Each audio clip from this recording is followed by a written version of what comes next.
इस देश में बहस छिड़ी हुई है विश्वास और अंधविश्वास को लेकर। बहरहाल यह फैसला होना है कि क्या सही है या गलत है, लेकिन क्या वाकई सनातन धर्म कमजोर हो रहा है?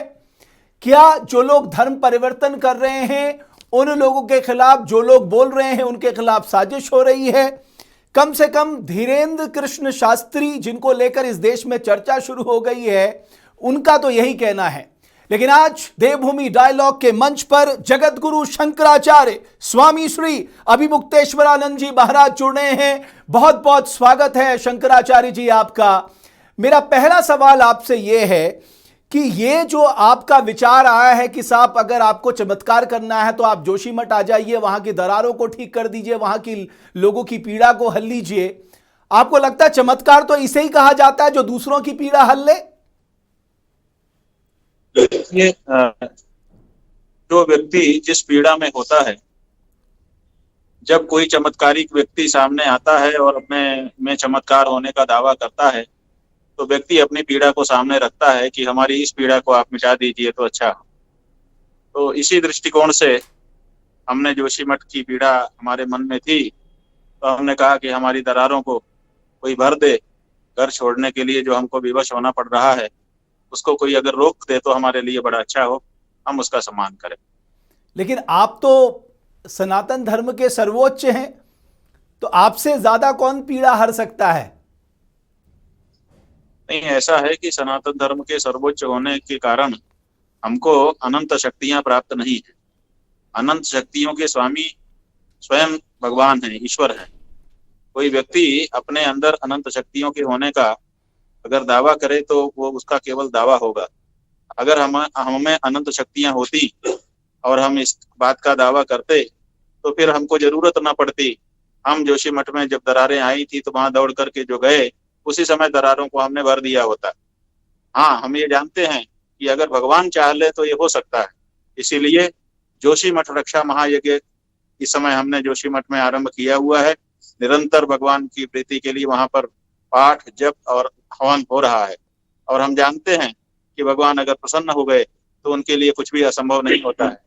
लेकिन एक व्यक्ति के रूप में हमारी भी अपनी सीमाएं हैं, और हम ये मानते हैं कि ये चमत्कार जैसा जो शब्द है, ये केवल बुद्धि को चमत्कृत करने के लिए प्रयोग में आ सकता है, लेकिन इससे समस्याओं का समाधान नहीं हो सकता है। और इसीलिए हमने कहा कि अगर कोई ऐसा चमत्कारी हो तो हम उसका स्वागत जोशीमठ में करना चाहेंगे।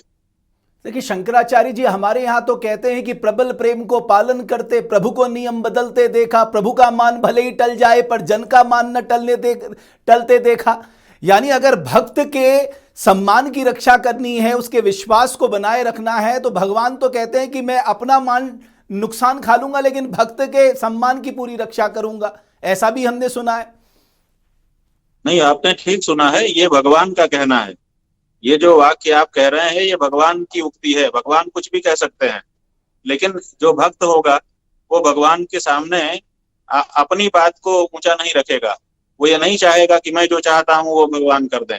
वो ये चाहेगा, ये भगवान जो हमारे लिए उचित होगा वही आप हमारे लिए कर रहे हैं, और इसलिए जो भी आपकी इच्छा है हम उसी में अपने आप को सम्मिलित करते हैं। भगवान की इच्छा को मान करके भक्त रहता है। अपनी इच्छा भगवान से मनवाने की जिद कोई भक्त नहीं कर सकता है, कोई मूर्ख कर सकता है। तो आप क्या मानते हैं, ये जो बता रहे हैं लोगों के बारे में, आपको लगता है कि ये एक सामान्य घटना है, इसको चमत्कार का रूप ना दिया जाए? क्योंकि वो कह रहे हैं कि साहब मुझे हनुमान जी से जब मैं अपने आप को बात करता हूं तो मुझे एक आभास हो जाता है कि फला व्यक्ति की ये पीड़ा है और मैं उनकी कृपा से उसे दूर करने का प्रयास करता हूं। वो उनका ये तर्क है, और इसमें गलत क्या है वो कह रहे हैं। देखिए, हम उनके बारे में अधिक जानते नहीं हैं। उनका नाम और उनका चेहरा भी हमने अभी 2-3 दिनों से ही देखा है, क्योंकि प्रसंग आ गया तो लोगों ने हमको दिखाया है। इसलिए उनके व्यक्तिगत बारे में तो हम ज्यादा नहीं बता सकते हैं। लेकिन जैसा कि आप बता रहे हैं कि वो ये कह रहे हैं कि हम तो भगवान के सामने भक्तों की व्यथा को रखते हैं और भगवान ही उसको दूर करते हैं, तो ये तो बिल्कुल सही बात है। सनातन धर्म की यही पद्धति है। हम भगवान के सामने अपनी पीड़ा को सामने ले जाकर के रखते हैं और फिर भगवान जो करता है उसमें खुश हो जाते हैं। तो भगवान ही सर्वसमर्थ है, कोई व्यक्ति सर्वसमर्थ नहीं। ये तो आप चाहे रामचरितमानस की बात कर लें या आप गीता की बात कर लें, उसमें भी कृष्ण भगवान कहते हैं इस बहुत जानने से तेरा क्या प्रयोजन है अर्जुन, मैं इस संपूर्ण ब्रह्मांड को अपनी एक अंश मात्र की शक्ति में धारण किए हुए हैं। जब भगवान ही सर्वोपरि है तो मानव क्यों ये दिखाने लगता है कि साहब मेरे पास भी शक्तियां हैं, मेरे पास भी चमत्कार है, मैं भी ये कर सकता हूं। ये तो फिर अहंकार के वशीभूत होने की शुरुआत हो जाती है गुरुदेव। जी, आप बिल्कुल ठीक कह रहे हैं। भगवान की शक्ति से ही हम लोग शक्तिमान हैं। हमारे व्यक्तिगत कोई सत्ता नहीं है, भगवान की ही सत्ता है, उन्हीं की सत्ता से हम सत्तावान हैं। इसी बात को जाने रहना चाहिए। कभी भी जो भी व्यक्ति इस तरह का कोई अहंकार करता है कि मैं शक्तिमान हो गया, तो बाद में उसको इस बात का एहसास किसी न किसी कारण से हो ही जाता है कि असल में मेरे अंदर कोई शक्ति नहीं थी। प्रभु की कृपा से, उनकी शक्ति से ही मैं शक्तिमान महसूस कर रहा था। ये जो युवा हैं धीरेन्द्र शास्त्री, जो सनातन धर्म के कह रहे हैं कि मैं प्रचार प्रसार कर रहा हूं, मैं धर्म परिवर्तन वाले मिशनरियों के खिलाफ हूं, और जिन्होंने धर्म परिवर्तन कराया है किसी भी लालच से उन्हें वापस लेके आ रहा हूं हिंदू धर्म में, कभी आपको लगता है इनसे आप मिलना चाहेंगे, इनको देखना चाहेंगे, इनसे बात करना चाहेंगे साक्षात रूप में? अगर ये चमत्कार करते हैं, उन चमत्कारों को आप भी उसके दिग्दर्शन होने चाहेंगे? देखिए, बात यह है कि हमारे पास अभी बहुत सारे और भी काम हैं, अपने कार्यों में हम लगे हुए हैं। धीरेन्द्र शास्त्री जी के लोगों का हमारे लोगों के पास टेलीफोन कल आया था कि वो मिलना चाहते हैं। हमने कहा जब आना चाहें, स्वागत रहेगा उनका, वो आ सकते हैं। अगर वो आएंगे तो हम जरूर मिलेंगे, लेकिन हमारी कोई ऐसी इच्छा नहीं है कि वो आएं और हम उनसे मिलें और उनके चमत्कारों को देखें, क्योंकि हम ये जानते हैं कि कोई चमत्कार नहीं होता है। चमत्कार व्यक्ति के अपने संकल्पों में है, और जो वैधानिक प्रयास हैं, जो शास्त्रीय प्रयास हैं, उनमें है, भगवत कृपा में है। कोई व्यक्ति कोई चमत्कार करके कुछ कर देगा, ये हम नहीं जानते हैं। अभी तक हमने ऐसा कोई चमत्कारिक पुरुष देखा भी नहीं है जीवन में। स्वयं हमारे गुरु जी महाराज देश के सबसे बड़े वरिष्ठ धर्माचार्य थे। सैकड़ों माने 100 वर्ष के होकर के तो वो ब्रह्मलीन हुए। लगभग 84-85 वर्ष का उनका साधना में जीवन रहा, लेकिन उन्होंने भी कभी ये दावा नहीं किया कि मैं चमत्कारी हूँ और चमत्कार हो सकता है। किसी प्रसंग में हम लोगों ने उनसे कहा भी था कि कुछ चमत्कार आपने अनुभव किए होंगे, उनको बताइए और हम लोगों को भी कुछ चमत्कार सिखा दीजिए। उन्होंने कहा ये चमत्कारों की बात बेमानी है, इसके पीछे बिल्कुल नहीं जाना चाहिए, और जनता के सामने जो तथ्य हो, जो सत्य हो, जो तर्क की कसौटी पर हो, जो शास्त्र से समर्थित हो, विज्ञान सम्मत हो, उन्हीं बातों को रखना चाहिए। ये उचित नहीं है कि कोई कहे कि हम चमत्कार कर देंगे। चमत्कार करके लोगों की बुद्धि को आप चमत्कृत कर सकते हैं, एक बार उनको अपनी ओर बुला सकते हैं, लेकिन बुलाने के बाद उनको देने के लिए आपके पास है क्या है, ये भी तो विचार करना पड़ेगा। अगर हम कोई ऐसा काम करते हैं जिससे सबका ध्यान हमारी ओर आकर्षित हो जाए, बहुत सारे लोग हमारे पास आ जाएं, तो उनको देने के लिए हमारे पास क्या है? इसलिए ऐसा करने के लिए उन्होंने भी हम लोगों को मना ही किया, और उनको, उनके जीवन को भी आप देखें तो उन्होंने सदा स्पष्टता के साथ जो सनातन धर्म की सरणी है उसका पालन किया, और उसी का उपदेश भी उन्होंने प्रदान किया। लेकिन शंकराचार्य जी, मैं देख रहा हूं आजकल ये सवाल उठने लग गए हैं कि साहब सनातन धर्म कमजोर हो रहा है, सनातन धर्म पे सवाल उठाए जा रहे हैं, सनातन धर्म आने वाले समय में कहीं और कमजोर ना हो जाए। आपको लगता है कि जिस सनातन के बारे में, जो सनातन का पहला ही शब्द है कि धर्म की जय हो, अधर्म का नाश हो, प्राणियों में सद्भावना हो, विश्व का कल्याण हो, जो सनातन धर्म की इतनी गौरव गाथा है, वो चंद लोगों के कहने या ना कहने से कमजोर हो सकता है? या कोई कहते मैं रामचरितमानस को नहीं मानता, कोई कहता मैं भगवत गीता को नहीं मानता। आपको लगता है ऐसे लोगों को तवज्जो ना दी जाए, क्योंकि जो रामचरितमानस है या भगवत गीता है उसके बारे में प्रश्न उठाने वाले, उनको तवज्जो ही नहीं देनी चाहिए, क्योंकि हमें मालूम है इनका क्या महत्व है? नहीं, उसमें यह है कि ये जो बात कही जा रही है रामचरितमानस और भगवत गीता के बारे में, ये राजनीतिज्ञों के द्वारा कही जाती है जी। और राजनीति में संख्या का बड़ा महात्म्य हो गया है। बहुमत जो कहता है उसको सच ये लोग मानते हैं।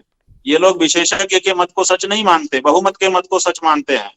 तो रामचरितमानस और भगवत गीता के बारे में आप सर्वे करा लीजिए, एक तरफा वोट जो है इनको मिलेगा। गिने चुने कुछ लोग हैं जो राजनीतिक कारणों से इस तरह के वक्तव्य देते हैं। ये तो भला हो आप चैनल के लोगों का कि इनकी बात को दिखा करके आप भी थोड़ा देर इनका महात्म्य निरूपित कर देते हैं, अन्यथा इनकी बात पर ध्यान दिए जाने की कोई गुंजाइश नहीं है, क्योंकि बहुमत के आधार पर ये लोग अपना राज करते हैं और बहुमत जो है गीता और रामायण के पक्ष में है। आज उनसे जब आपको लेकर प्रश्न पूछा गया धीरेन्द्र शास्त्री जी से, उन्होंने कहा कि शंकराचार्य सनातन धर्म के प्रधानमंत्री हैं, मैं उन पे एक शब्द भी नहीं बोलूंगा। अगर वो आपसे मिलना चाहते हैं तो आप मिलकर उनसे बात कर सकते हैं और ये जो तमाम शंकाएं हैं शंकराचार्य जी वो दूर हो सकती है, क्योंकि देखिए अगर हम लोग जो संदेश देते हैं उसका एक व्यापक असर पड़ता है जनता जनार्दन पर, तो संदेश ऐसा नहीं जाना चाहिए कि संत आपस में बटे हुए हैं। देखिए बिल्कुल बंटे हुए नहीं हैं। हमने व्यक्तिगत रूप से उनके बारे में कोई टिप्पणी कभी भी अभी तक नहीं की है। हमने जब हमसे चमत्कार के बारे में पूछा गया तो हमने चमत्कार के बारे में जो सिद्धांत था उसका निरूपण किया। चूंकि प्रसंग उनका चल रहा था, चूंकि मीडिया में उनका माहौल था, इसीलिए हमारी सिद्धांत की बात को उनसे जोड़ करके देखा गया और उसी रूप में प्रचारित किया गया। जहां तक उनसे मिलने का संबंध है, उनके लोगों ने टेलीफोन किया था कि आना चाहते हैं। हमने कह दिया कि बता दो कि जब भी आना चाहें हम उनका स्वागत करेंगे, मिलेंगे। तो मिलने जुलने में कोई बात नहीं है। और जहां तक ये बात है कि हिंदू हिंदू आपस में लड़ रहे हैं, तो देखो जो सच्चा हिंदू होगा वो किसी सच्चे हिंदू से कभी नहीं लड़ेगा। अगर वो सच्चे हैं तो वो हमसे मिले, हम उनसे मिले। हम लोग दोनों मिल करके लड़ना है पाखंड से, लड़ना है जो भ्रमजाल फैलाया गया है, लड़ना है जो ठगी फैलाई गई है। हमारा टारगेट वो है, उनका भी टारगेट वही होगा। आप उनसे पूछ लीजिए, वो कह दें कि मैं पाखंड को मान्यता देना चाहता हूँ, नहीं निकलेगा उनके मुंह से, क्योंकि सब सनातन धर्म के जो लोग हैं वो सब एक ही दिशा में अपना कार्य कर रहे हैं कि सनातन धर्म की सेवा हमसे जितनी बन जाए हम कर लें। धीरेन्द्र कृष्ण शास्त्री जी उन्हीं में से एक व्यक्ति हैं, वो भी सनातन धर्म की सेवा करना चाहते हैं। तो उनके बारे में ज्यादा जानकारी हमको नहीं है, लेकिन अब धीरे धीरे जैसे आप लोगों से चर्चा हो रही है, जानकारी भी बढ़ रही है। और अगर वो आएंगे तो हम उनसे चर्चा करेंगे और हम उनसे पूछेंगे कि आपकी क्या साधना है और किस शास्त्र से ये समर्थित है और आपका अनुभव क्या है। ये सब चीजें जानने के बाद अगर जरूरी होगा तो हम लोग फिर से मीडिया से बात करके अपनी मनोभावना अभिव्यक्त कर देंगे। लड़ाई की तो कोई बात नहीं है, पहले भी नहीं थी। वो तो आज कह रहे थे कि कौन सो संकट मोर गरीब को जो तुमसे नहीं जात है टारो, बेगी हरो हनुमान महाप्रभु जो कुछ संकट होए हमारो, को नहीं जानत है जग में कभी संकट मोचन नाम तिहारो। कह रहे मैं इनके आशीर्वाद से ही ये सब कुछ कर रहा हूं। हाँ तो ठीक है ना। सवाल ये है कि ये जो हनुमान जी का संकट मोचनाष्टक है, ये संकट में पड़ने पर गाया जाता है, तो इसको वो क्यों गा रहे हैं? क्या वो संकट में पड़ चुके हैं? इसकी जरूरत नहीं है। ऐसा कोई संकट उनके सामने हमारी दृष्टि से नहीं है कि उनको संकट मोचन हनुमान अष्टक गाना पड़े।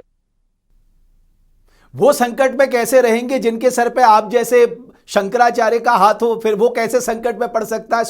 शंकराचार्य जी वो भी तो सनातनी है। अभी आपने कहा भाई आपके पास आएंगे, आप उनका स्वागत करेंगे, तो जब आपका आशीर्वाद है तो संकट में पड़ने का तो सवाल ही नहीं है। ना ना, कोई सवाल नहीं। संकट में भगवान का पुजारी कैसे पड़ सकता है जी? जिसके ऊपर भगवान का, हनुमान जी का आशीर्वाद है, वो कैसे संकट में पड़ सकता है? सवाल ही नहीं। इसीलिए तो हम कह रहे हैं कि उनको संकट मोचन अष्टक गाने की आवश्यकता नहीं है। वो तो हनुमान जी की आरती गाएं, उसी में आनंद है। महाराज जी एक आखिरी सवाल, की जय बजरंगबली की। महाराज जी एक आखिरी सवाल, हम सब लोग राम नाम का जाप कर रहे हैं और हम लोग रोज सुबह शाम राम का जाप करते रहते हैं। एक राम दशरथ का बेटा, एक राम है घटघट लेटा। लेकिन सवाल इस बात का है कि राम के जो चरित्र है, राम के आदर्शों का पालन हम कम करेंगे। उन्होंने कहा था निर्मल जनमन सोमहि पावा, मोहे कपट छर छिद्र न भावा। अब इसका आदर्श, इसको कब हम मानेंगे? ये हमारे लिए सबसे बड़ी प्रेरणा स्रोत है साहब। देखिए कब मानेंगे ये आदर्श, ये तो हम नहीं कह सकते, लेकिन ये जरूर कह सकते हैं भट्ट जी कि जिस दिन मान लेंगे उसी दिन हम जीवन सफल बना लेंगे अपना। बहुत धन्यवाद, बहुत आभार जगत गुरु शंकराचार्य स्वामी श्री अभिमुक्तेश्वरानंद जी का, कि वो चमत्कार को नहीं मानते, भगवान पे उनकी भी पूर्ण आस्था है। उन्होंने कहा कि धीरेन्द्र शास्त्री जी ने फोन किया था, उनसे मिलना चाहते हैं, उनका वो स्वागत करते हैं। बहरहाल ये बात कहां जाकर रुकेगी यह तो नहीं मालूम। लेकिन मैं बस इतना भर कह सकता हूं कि जो कर्म करता है भगवान उसको उस रूप में फल जरूर देता है, और जो सही कर्म करता है उसके जीवन में कष्ट जरूर आ सकते हैं, लेकिन एक दिन सफलता का जो सोपान है, चरणामृत है, उसे जरूर मिलता है। यही विधि का विधान है और यही सत्य भी है। बहुत बहुत धन्यवाद आपका।